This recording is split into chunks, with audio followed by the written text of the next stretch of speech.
Everyone, কেমন আছো সবাই? আসসালামু আলাইকুম ওয়া রাহমাতুল্লাহি ওয়া বারাকাতুহু। ওয়ালাইকুম আসসালাম। আশা করি ভালো আছো। চলো আজকের ক্লাসটি শুরু করি। আজকের ক্লাসটি হবে তোমাদের বাংলা ব্যঞ্জন বর্ণ, কবিতা, পাশাপাশি ক্যাপিটাল লেটার, স্মল লেটার, সকল কিছু আজকে জানার চেষ্টা করব। তো সকলের কি অবস্থা, কেমন আছো সেটা বলো আগে। আবার জিঙ্গায়। ইয়ামিন, ভদ্রভাবে কথা বলার চেষ্টা করো। এসব কি বলতেছো তুমি? আর মুখের ভাষা এরকম কেন? কে জানে। আচ্ছা যাই হোক, এখন চুপচাপ বসো, নিজের বেঞ্চে বসো আর হাল্লাচিল্লা করবে না, ওকে?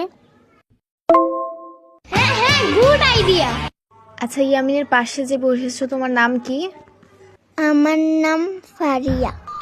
যেই না চেহারা, নাম রাখছে পেয়ারা।